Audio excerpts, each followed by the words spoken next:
lola ko, that there will always be a time for reckoning. You know, we can only accept a few of the humiliations. Kagaya nitong drugs na kinulong mo na nga eh. Hinuli ko na, instead of just finishing off the guy because there's a public outcry. At that time, hindi niyo kasi alam. Hindi ko na lang tinapos. We had a judicial proceedings, convicted and sent to the National Penitentiary. Pagdating doon, anong ginawa? Ganun. Hindi lang namin masabi noon, I was then a mayor, but I knew that the country had a very, very serious problem sa drugs. So hindi kami makaano kasi yung parang tingin ng mga itong the bleeding hearts and the human rights, wala na kaming redeeming value sa gobyerno. Hindi lang alam, what will we do now? Sabi ng PDEA noon 3 years ago that there are about, that's 3 years ago, exponentially, ilan sila ngayon? Hindi mo malaman anong factors dyan eh. So, sabi ko dyan sa Abu Sayyaf ito, inunahin ko muna ito. Ako hindi na ako nagpapatawa. I will stake the presidency, the honor that goes with it, and my life. Hindi ako atras dito. Hindi naman ako matakot yung human rights. I will not allow the country go to the drug dogs. I will not allow my country to be destroyed. Why would I give you a process? I'm the president. Hindi ako nagpo-proseso. I just name you publicly because it is my sworn duty to protect the nation and tell you what the problem is and who are the people behind it. Yan ang trabaho ko. Sabi, magbigay ng due process. Doon ka sa korte. Pagdating mo doon sa police, custodial investigation o preliminary investigation, di dyan. Alam mo, kung hindi lang ito naging problema sa hindi ako makialam. Sabi ko nga sa mga police, yung mga smuggling, yung mga, for a time that I am busy with the drugs and the criminality, itong mga murder for hire.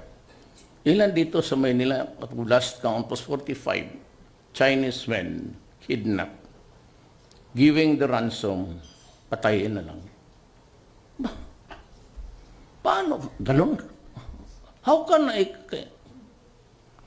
we allow it? Almost every day.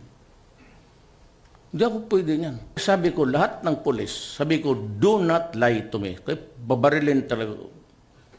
Trabaho kayo, huwag kayong mag-imbento. Do not fabricate evidence. I will hear you. And if you're telling the truth, sabihin mo ako. Say, utos ni Mayor Rudy. Sabihin mo dyan sa judge. Sabihin mo dyan sa fiscal. Sabihin mo sa ombudsman. Sabihin mo sa human rights. Wag mo sabihin sa akin kasi alam ko na. Just come to me. Why?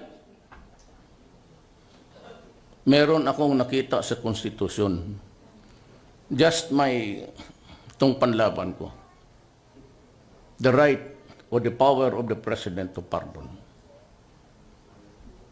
President can grant pardon, conditional or absolute, or grant amnesty with the concurrence of Congress. Gagamitin ko yan. Maniwala kayo. Kaya pagdating ng panahon, pag sabi arraignment, nakuha ka dyan. Maraming kopya yan. Pre-signed. Maski walang makasalanan, pwede kumuha dyan. Bigay mo sa judge. Absolute pardon. Restored to full and civil rights. Sige daw. Ipitin niya ako. Ganon ang mangyari. I will not hesitate to pardon 10-15 military and policemen every day. Magreklamo, hinahandyan sa konstitusyon. pardon, wala ko. Hindi kasi except to himself. So pag alis ko ng Malacanang dito, magpirma ako, pardon is hereby granted to Rodrigo Duterte. Signed, Rodrigo Duterte. Brain lang man yan. Basta bidista ka, mga graduate yan, Tineo-UP, wala yan. Hindi ba sila makaimbento ng istorya na gano'n?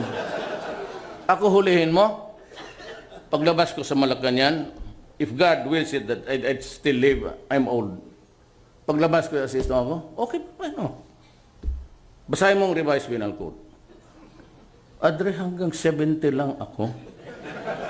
71 ako, paglabas ko 70 pa, ungag-ungag na. Tatalo ka ba dyan sa public opinion? Kawawa naman.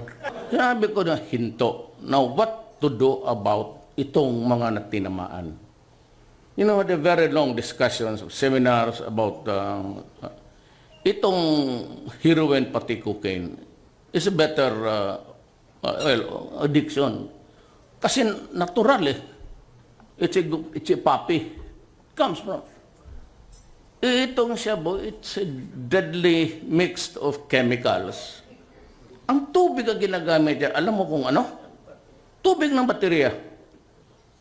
Kaya kita mo nagpatutukan yung, kung hindi ako nagalit, hindi pa kasi ako nag-assume, ano trabaho ninyo? Saan yung pera ng intelligence? Bago pa sila naglabasan. Oh. Kasi kung hindi mo kaya o kasali ka dyan, ay nagad. Huwag ka magsabi, General, yayariin kita. Sabi ko, I will put at stake the presidency, my honor, and my life. Kasi seryoso ako. Talagang seryoso ako dito. Wala akong pakialam. Ang paradigm ko, hindi dito sa Maynila, sa Mindanao. Patayan ka agad. Ay, nalaman ko. Ay, bakit ko papalitan? It is serving the country well. I know that it would put me, siguro, I will retire with the reputation kay Adi Amin. Oh, ganda. Pero itong aking kriminal, hindi naman mapapatay ng isang tao. So, what do you make about these guys cooking inside? I said, there would be a reckoning. There were always... Kaya itong ano sabi na, puro matay abogado ito halos. Kasi mayroon tayong death penalty noon. Wala man nangyari. Bakit mo i-revive ang death penalty ngayon? You know, there are two interpretation of the penal or punitive laws over land. It is the positivist, which is that a man could still be, how can you, or the classical. Ako, classical. Retribution, magbayad kasi ginawa mo.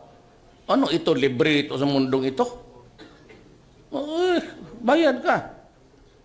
Ngayon, yung shabu, how can we rehabilitate? Nung sinabi ng mga forensics, may ano ako dito. Nagbisita yung mga sabi nila, no, kasi it's being cooked somewhere also. No, kasi mahirap ng supply. It's being interdicted with regularity.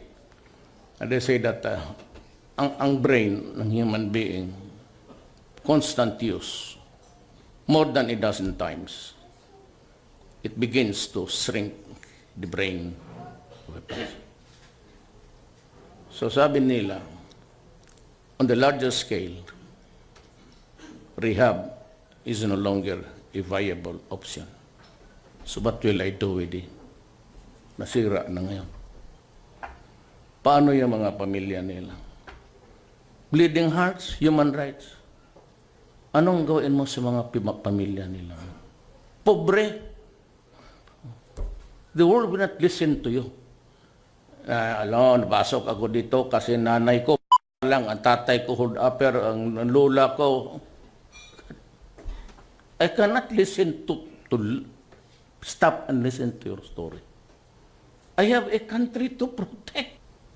And each and every one, sabihin mo lang na, a part of the network. I have to destroy the drug network in the